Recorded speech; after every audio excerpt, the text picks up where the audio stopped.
Salut, bienvenue à nouveau sur la chaîne. Je suis Lucas. Aujourd'hui, nous allons aborder un sujet délicat et émotionnel. Les signes qui peuvent indiquer qu'une femme vous trompe. Lorsqu'une femme trompe, elle peut dire certaines choses qui révèlent sa culpabilité, son anxiété ou sa tentative de vous détourner de la vérité. Ces signes peuvent être assez subtils au début, mais une fois que vous savez quoi chercher, ils peuvent vous donner beaucoup d'indices. En comprenant ces signaux, vous aurez une idée plus claire de ce qui se passe. Et comme nous l'enseigne le stoïcisme, bien que nous ne puissions pas toujours contrôler les actions des autres, nous pouvons contrôler notre réponse en abordant les situations avec calme, conscience et clarté. Examinons ensemble les 9 choses qu'une femme pourrait dire si elle vous trompe, afin que vous puissiez les reconnaître et savoir comment réagir. Avant de commencer, prenez un moment pour vous abonner si vous êtes prêt à transformer votre façon de gérer les relations en utilisant le pouvoir du stoïcisme. Chaque vidéo est un pas vers la maîtrise de votre mentalité et la construction de connexions plus fortes et plus significatives. Allons-y. Numéro 1. Tu es paranoïaque. Commençons par l'une des premières choses qu'elle pourrait dire si vous commencez à remettre en question son comportement. Tu es paranoïaque. C'est une réponse classique. C'est comme un mécanisme de défense conçu pour détourner l'attention d'elle vers vous. C'est pour vous faire douter de vos propres instincts et sentiments, pour vous faire remettre en question votre propre perception. Et on y est tous passés, non? Quand quelque chose ne va pas, mais quand on tente de l'aborder, on se retrouve face à une remarque défensive, comme celle-ci. Voici la vérité. Si vous avez remarqué un comportement étrange ou une incohérence dans ce qu'elle dit, et quand vous en parlez, qu'elle répond immédiatement par « tu es paranoïaque » ou « tu imagines des choses », ce n'est pas juste une réponse aléatoire, c'est un énorme signal d'alarme. C'est comme si elle essayait de retourner la situation en vous faisant douter de votre propre réalité. Réfléchissez-y. Vous avez observé les petits détails. Peut-être qu'elle rentre plus tard, ne répond pas aux messages, ou ses histoires ne collent pas tout à fait. Mais quand vous en parlez, elle balaie tout d'un revers de main en disant « tu es paranoïaque ». Imaginez un peu. Vous avez remarqué qu'elle rentre plus tard que d'habitude, ou qu'elle est devenue un peu plus distante. Alors, vous lui demandez « Hey, pourquoi tu restes aussi tard au travail ces derniers temps ?» Et elle réagit immédiatement en disant « Tu me remets toujours en question. Pourquoi tu ne peux pas juste me faire confiance ?» Vous commencez à vous sentir coupable d'avoir même posé la question. Soudainement, c'est vous qui êtes le problème, pas la situation. Là, elle essaie de détourner la conversation et d'éviter de parler du véritable problème. C'est ici que la sagesse du stoïcisme peut vraiment faire la différence. Les stoïciens nous ont enseigné l'importance de ne pas laisser les émotions dominer nos réactions. Lorsqu'une situation ne semble pas correcte, au lieu de laisser la colère ou la peur brouiller votre jugement, faites un pas en arrière et essayez de rester ancré. Ne laissez pas ces paroles transformer vos doutes en auto-doutes. Concentrez-vous sur les faits et rappelez-vous que vos sentiments sont valides. Si vous remarquez des choses qui ne collent pas, il est normal de faire confiance à votre intuition et de les remettre en question, même si cela vous met mal à l'aise. Les stoïciens diraient que nous ne pouvons pas contrôler ces actions, mais nous pouvons contrôler notre manière de réagir. Ne laissez pas ces accusations vous faire douter de votre propre clarté et perception. Il ne s'agit pas de sauter aux conclusions, mais plutôt de rester lucide et de comprendre quand quelque chose ne va pas. Donc, la prochaine fois que vous entendez « tu es paranoïaque », rappelez-vous, ce n'est pas toujours à propos de vous. Faites attention à ce qui est dit et à ce qui ne l'est pas. Gardez votre calme et faites un pas en arrière pour réévaluer la situation avec la sagesse calme que les stoïciens nous encourageraient à adopter. Numéro 2. On est juste amis. Passons à une autre phrase classique que vous pourriez entendre si quelque chose vous semble suspect. On est juste amis. Alors, on y est tous passés, non? Lorsque vous avez remarqué qu'elle passe un peu trop de temps avec quelqu'un, peut-être un collègue ou quelqu'un de son passé, et que ça ne vous semble pas tout à fait normal. Vous essayez d'en parler, et qu'est-ce qu'on vous répond? Cette réponse dédaigneuse, on est juste amis, comme si cette simple phrase était censée vous apaiser complètement. Mais au fond de vous, vous ressentez que quelque chose ne colle pas. Laissez-moi vous donner un exemple. Imaginez cela. Vous avez remarqué qu'elle envoie des messages à une certaine personne tout le temps. Au début, vous laissez passer, mais ensuite, ça commence à vous paraître un peu excessif. Des textos tard le soir, constamment sur son téléphone, même pendant des moments que vous partagiez. Alors, vous lui demandez enfin ce qu'il en est, et sa réponse: « Oh, c'est juste un ami du travail, rien de grave. » Mais quand elle dit cela, elle devient défensive, ou pire, elle essaie de vous faire taire avec une attitude. Quelque chose dans sa réaction vous semble un peu étrange. C'est là que les choses commencent à devenir délicates. Ce qu'elle fait ici, c'est minimiser la relation, en la faisant passer pour innocente et inoffensive, presque comme si vous exagériez. Mais la vérité, c'est que si elle passe beaucoup de temps avec ce ami, sans fournir une explication solide, ou pire, si elle essaie de le cacher ou d'être secrète à ce sujet, c'est un signe d'alarme. Vous ne demandez pas des détails parce que vous voulez contrôler, vous demandez parce que vous tenez à elle, et parce que vous sentez que quelque chose ne va pas. Et quand vous êtes confronté à de la défensive, c'est là que les cloches d'alarme devraient retentir. Il est important de se rappeler que dans une relation, la transparence et la confiance sont les fondations. Si elle se montre secrète ou dédaigneuse à propos de cette amitié, cela pourrait être sa façon de garder des choses cachées. Et honnêtement, personne n'aime se sentir tenu dans l'ignorance, surtout quand il s'agit de quelqu'un d'autre. Maintenant, ajoutons un peu de sagesse stoïcienne ici. Les stoïciens croyaient qu'il était essentiel de maintenir le contrôle sur nos propres émotions et réactions, plutôt que de laisser les autres dicter ce que nous ressentons. Donc, si vous vous sentez mal à l'aise par rapport à cette amitié, ne négligez pas ces sentiments simplement parce qu'on vous dit de vous calmer. Les stoïciens nous enseignent à analyser les situations d'un point de vue logique et rationnel, pas uniquement en fonction de notre réaction émotionnelle initiale. Il est normal de faire confiance à votre instinct, mais faites-le calmement. Ne laissez pas la colère ou la peur brouiller votre jugement. Faites un pas en arrière et évaluez la situation avec clarté. Pensez-y de cette façon. Imaginez que vous êtes face à une tempête et vous avez le choix. Soit vous laissez le vent vous emporter, soit vous restez ferme, ancré dans votre propre compréhension. C'est ce que le stoïcisme nous enseigne. Restez stable et centré, peu importe le chaos qui nous entoure.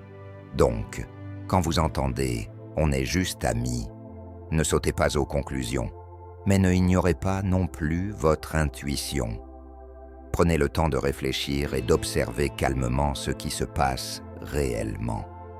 Gardez votre calme, comme les stoïciens le recommanderaient, et ne laissez pas des phrases défensives brouiller votre clarté.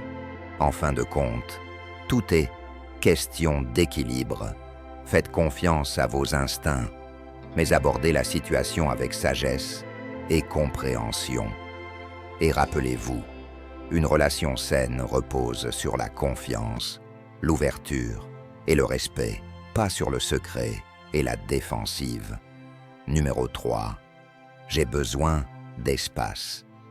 Passons maintenant à une autre phrase classique que vous pourriez entendre et qui peut être un vrai signal d'alarme. J'ai besoin d'espace. Alors, je sais, celle-ci est délicate, n'est-ce pas?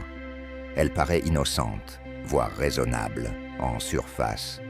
Parfois, tout le monde a besoin d'un peu de temps pour soi. Mais quand cela sort de nulle part, surtout quand tout semblait aller bien entre vous deux, cela peut être un vrai coup de massue. Imaginez ceci. Vous êtes dans une relation stable et amoureuse depuis des mois. Tout va bien. Pas de grosses disputes, pas de problèmes majeurs. Vous profitez de la compagnie de l'autre, la vie suit son cours, et puis, un jour, elle dit soudainement « Je pense qu'on a besoin d'espace pour réfléchir. » Juste comme ça. Et vous restez là, pensant « Attends, que s'est-il passé? Qu'est-ce qui a changé ?» Vous ne l'avez pas vu venir, et vous commencez à vous demander d'où vient tout ça. Alors voici le piège. Parfois, ce besoin d'espace n'a rien à voir avec le besoin de respirer, mais plutôt avec le besoin de faire de la place pour quelqu'un d'autre. Si elle s'éloigne émotionnellement, devient distante ou commence à vouloir plus de temps seule, cela pourrait être sa façon de jongler avec deux relations sans se faire prendre. C'est presque comme si elle créait cet écart pour ne pas avoir à porter le poids de sa culpabilité, tout en divertissant une autre connexion. C'est un changement subtil, presque imperceptible, comme un retrait progressif du lien émotionnel que vous partagiez. Et croyez-moi, ce n'est pas juste une question de besoin de temps pour réfléchir. Il y a souvent bien plus qui se passe en coulisses. Prenons un exemple concret pour illustrer cela. Imaginez que vous passez une super soirée, tout semble normal. Vous regardez un film, vous discutez, vous rigolez. Puis, tout à coup, elle dit « Je pense qu'on a besoin d'espace. J'ai besoin de réfléchir à ce que je veux. » Vous marquez une pause. Vous entendez cette petite voix dans votre tête qui vous dit « Tout allait bien il y a quelques heures. Qu'est-ce qui se passe vraiment ici ?» Ce changement soudain de comportement peut être un énorme signal d'alarme. S'il n'y a pas eu de problème majeur entre vous et qu'elle commence à se retirer, cela peut signifier qu'elle est déjà émotionnellement impliquée ailleurs. Je veux que tu prennes un moment pour vraiment réfléchir à ceci. Dans les relations, surtout les longues, l'espace peut parfois être bénéfique. Il permet à chacun de réfléchir, de se ressourcer ou simplement de grandir en tant qu'individu. Mais lorsque cet espace arrive soudainement, et surtout lorsqu'il sert d'excuse pour créer une distance sans explication claire, il est important d'y prêter attention. C'est comme si elle essayait de fuir quelque chose qu'elle ne veut pas affronter. Maintenant, voyons comment on peut intégrer un peu de sagesse stoïcienne ici. Les stoïciens nous enseignent que nos émotions, bien qu'elles soient naturelles, ne doivent pas nous contrôler.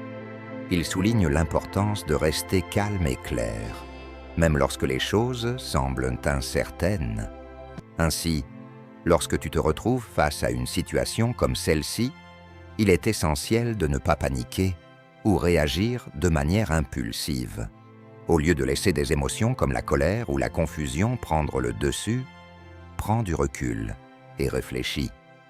Que se passe-t-il réellement ici? Est-ce un moment de réflexion personnelle ou y a-t-il quelque chose de plus profond qui se cache? Les stoïciens croyaient qu'en maîtrisant nos propres réactions, nous gagnons en force.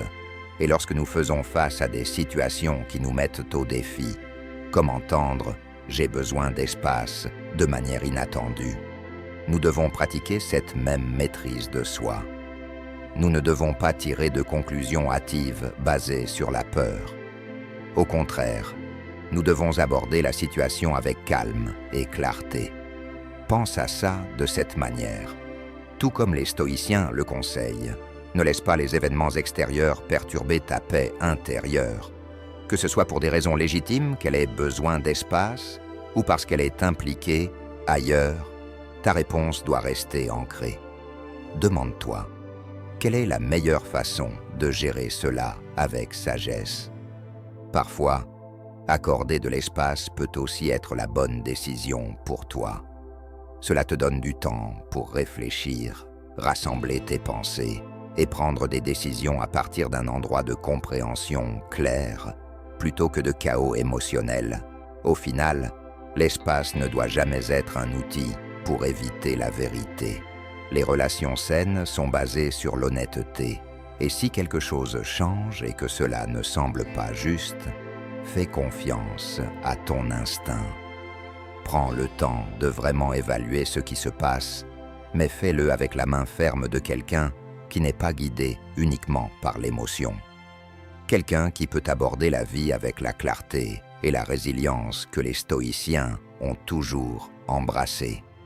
Donc, si jamais tu entends « j'ai besoin d'espace » et que ça te semble soudain ou déplacé, ne l'ignore pas. Réfléchis, garde ta paix intérieure et aborde la situation avec la sagesse calme d'un stoïcien. Ta clarté pourrait bien t'aider à naviguer dans ces eaux troubles. Numéro 4. Tu mérites mieux que moi. Bon, parlons d'une autre phrase qui devrait faire sonner les alarmes. Tu mérites mieux que moi. Tu l'as déjà entendu, peut-être sans prévenir, en pleine conversation.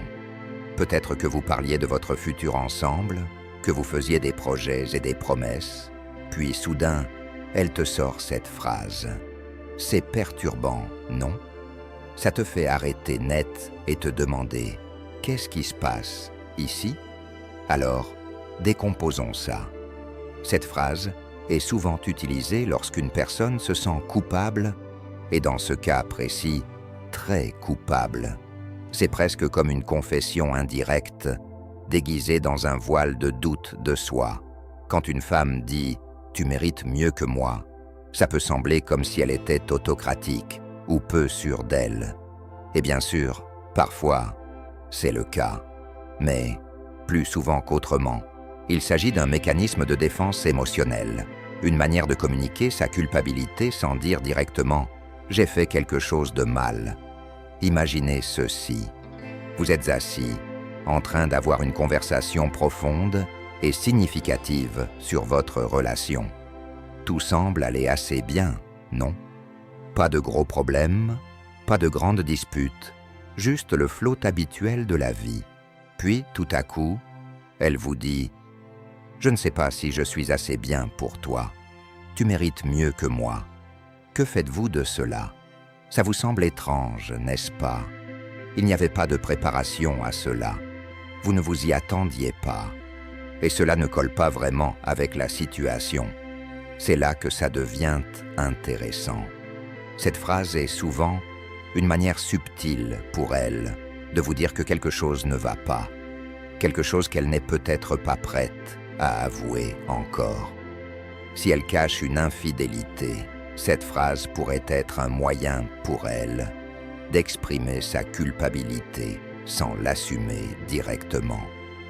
C'est comme si elle reconnaissait qu'elle a trahi votre confiance, mais qu'elle n'a pas le courage d'y faire face. Au lieu d'admettre directement ce qu'elle a fait, elle vous lance cette phrase cryptique, chargée d'émotions. Laissez-moi peindre un tableau. Imaginons que vous parlez de vos projets futurs ensemble, peut-être parler de l'achat d'une maison, de voyager, de vieillir ensemble. Et puis, tout à coup, elle dit « Je ne pense pas être assez bien pour toi. Tu mérites quelqu'un de mieux. » Vous sentez l'atmosphère changer. Les mots ne correspondent pas au ton de la conversation. C'est comme si elle se retirait émotionnellement, insinuant qu'il se passe quelque chose de plus profond, mais ne veut pas l'exprimer directement. Cela peut être déroutant, mais voici la vérité. Lorsque la culpabilité pèse sur quelqu'un, cela les conduit souvent à agir de manière étrange. Plutôt que de tout avouer, elle pourrait se distancer émotionnellement avec des phrases comme celle-ci. « C'est presque comme si elle essayait d'adoucir le choc pour vous deux avant que la vérité n'éclate. Maintenant, ajoutons un peu de sagesse stoïcienne. Les stoïciens nous ont enseigné que la vie est pleine de défis et que nous ne pouvons pas toujours contrôler les actions des autres. Ce que nous pouvons contrôler, en revanche, c'est notre réponse. Lorsque nous sommes confrontés à quelque chose comme cela, un commentaire inattendu qui nous déstabilise, il est important de pratiquer les vertus stoïciennes de clarté et de maîtrise de soi.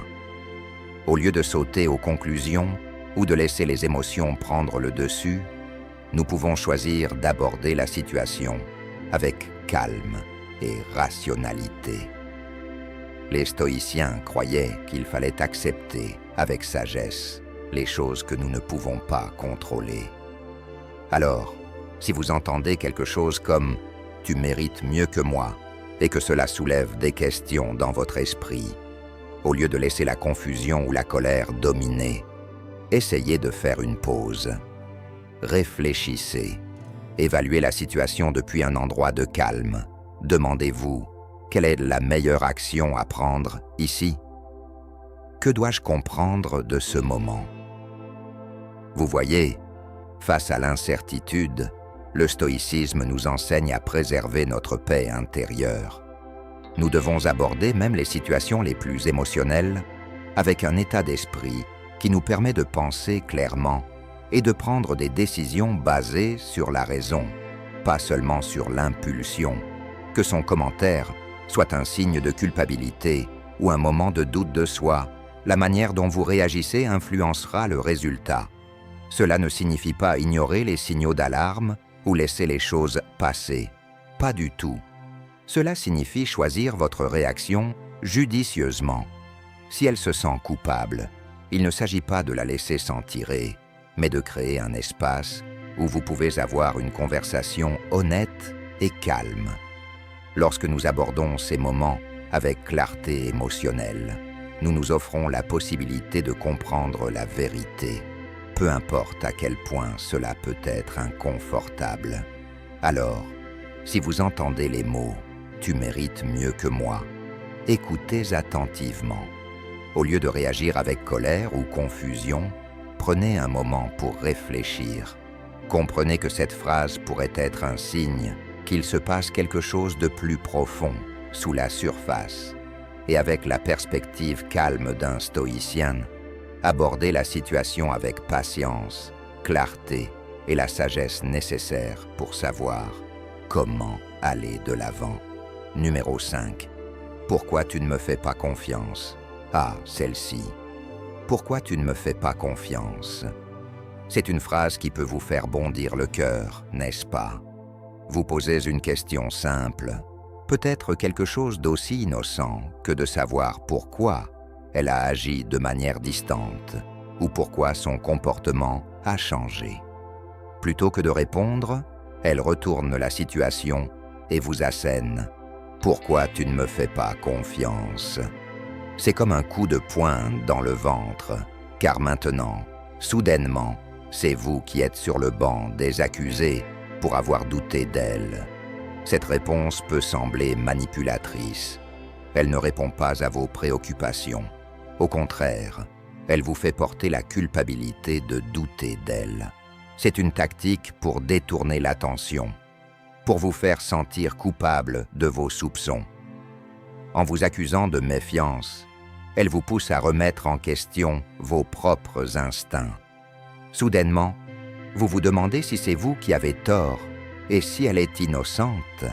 Mais prenons un instant pour réfléchir. Quand quelqu'un agit de manière suspecte, il est naturel de se sentir incertain. Il est normal de poser des questions. Mais lorsque ces questions sont ignorées ou détournées au lieu d'être expliquées, cela doit allumer un signal d'alarme.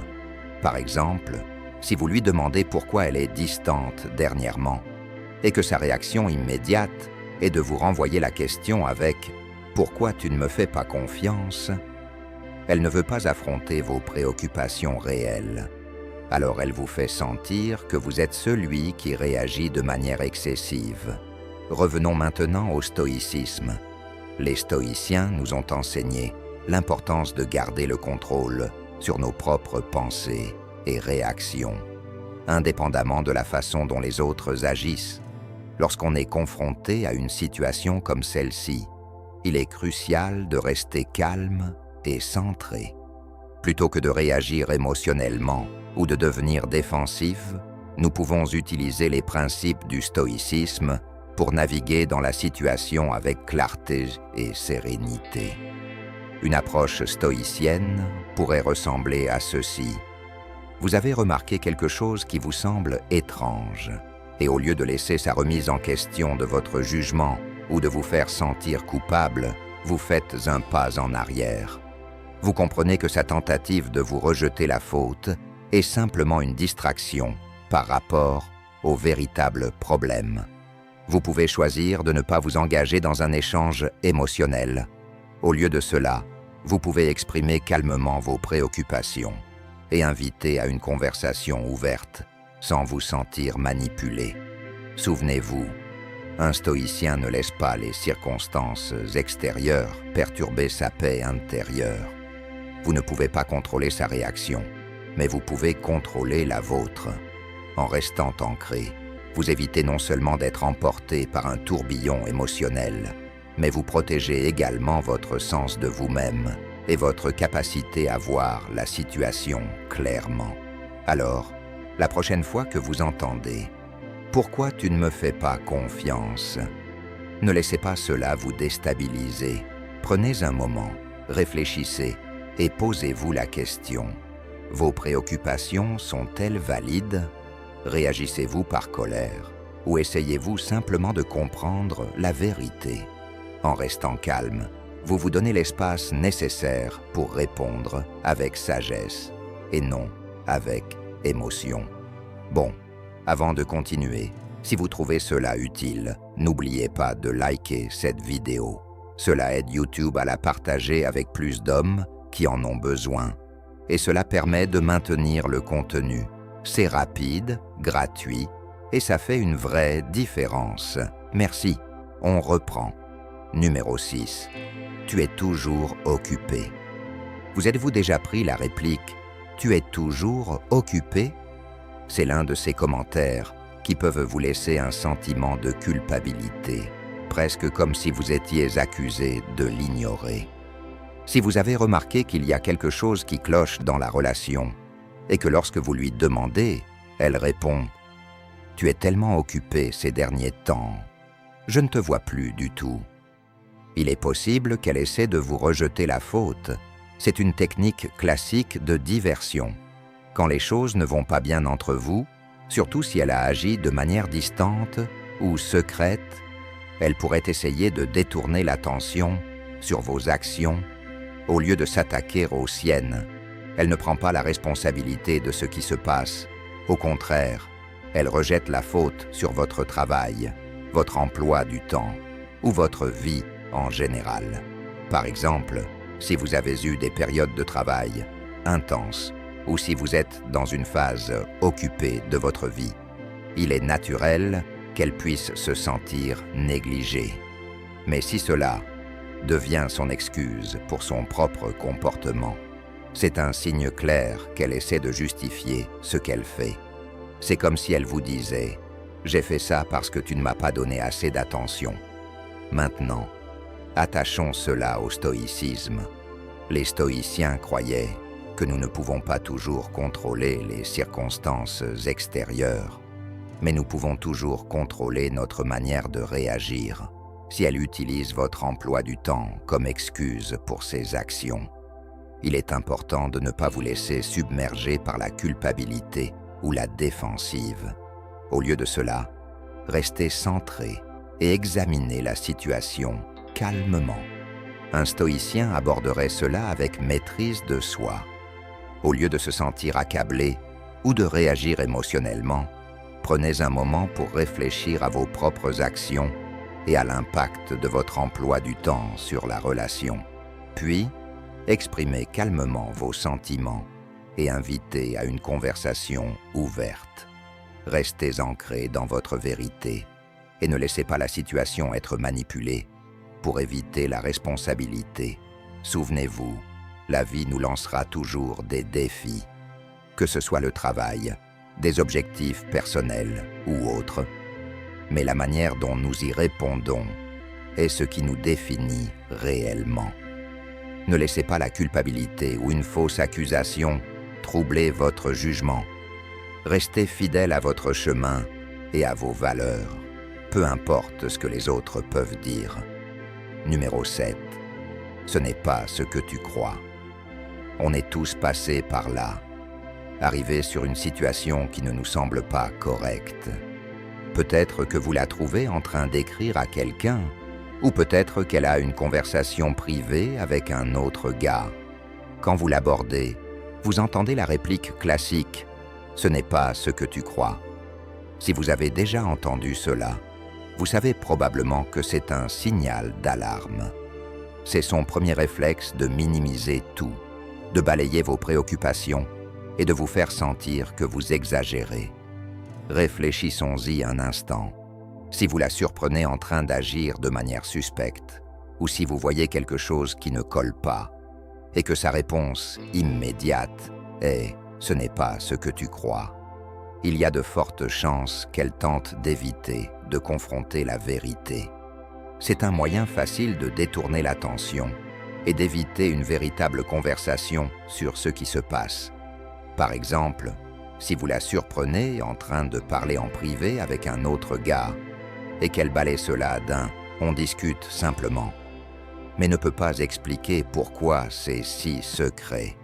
Il est plus probable qu'elle essaie de cacher quelque chose qu'elle ne veut pas que vous sachiez.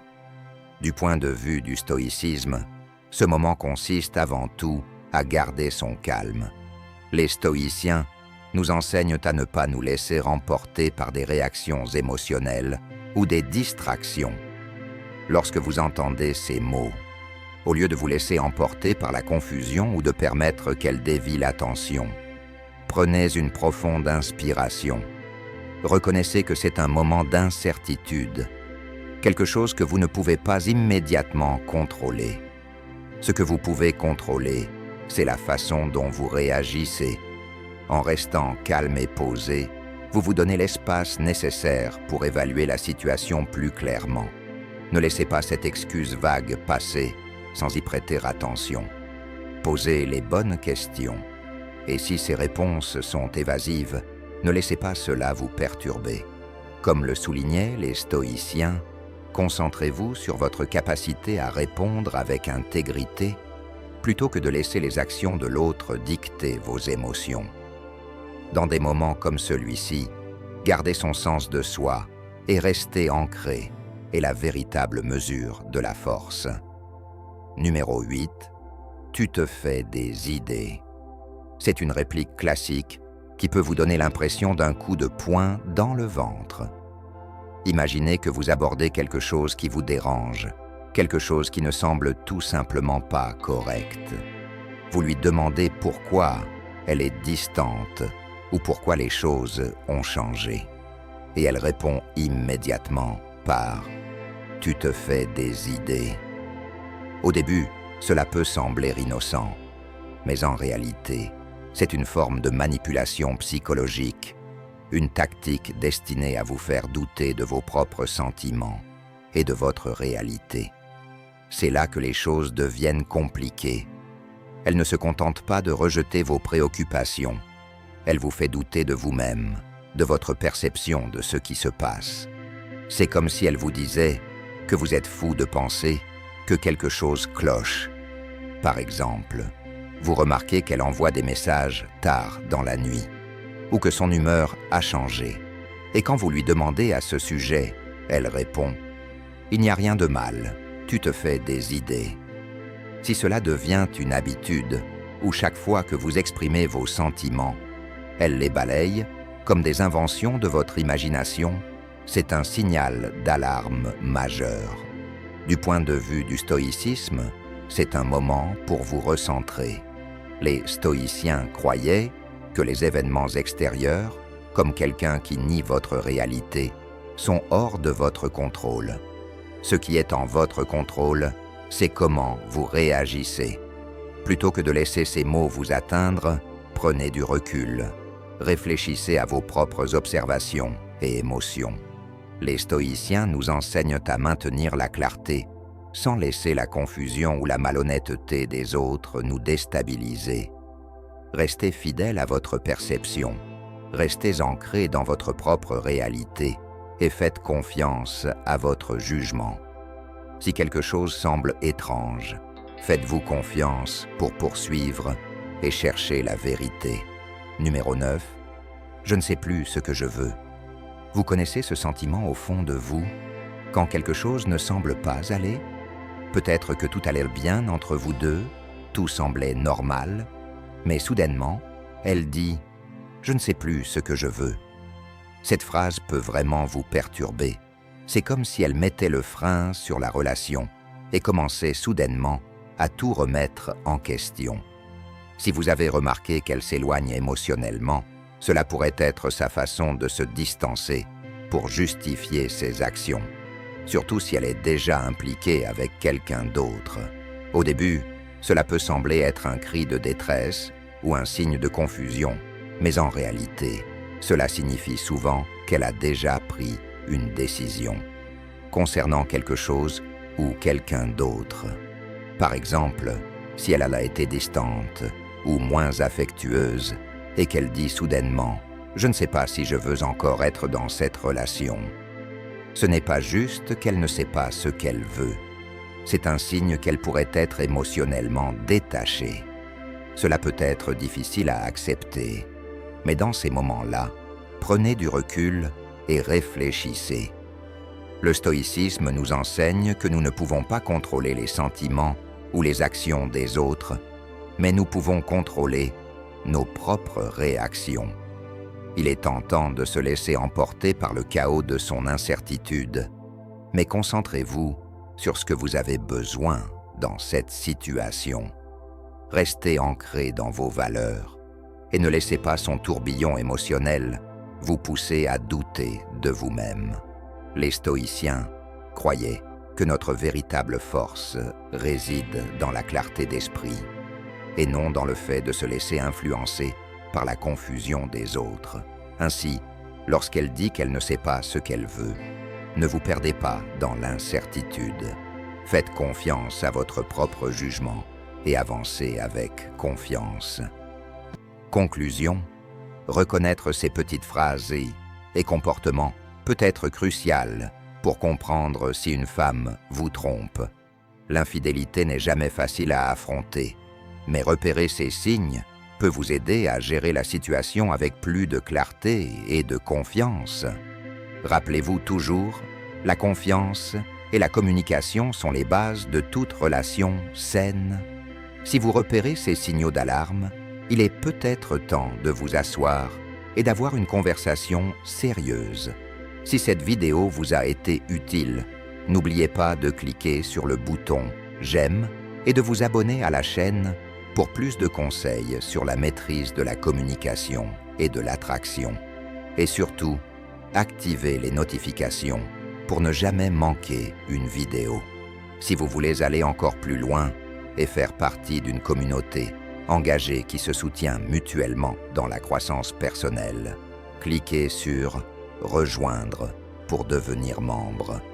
Vous aurez accès à des avantages exclusifs, des contenus réservés aux membres et une interaction plus directe avec moi pour vous aider à atteindre vos objectifs. Ensemble, nous allons continuer à progresser. À bientôt dans la prochaine vidéo.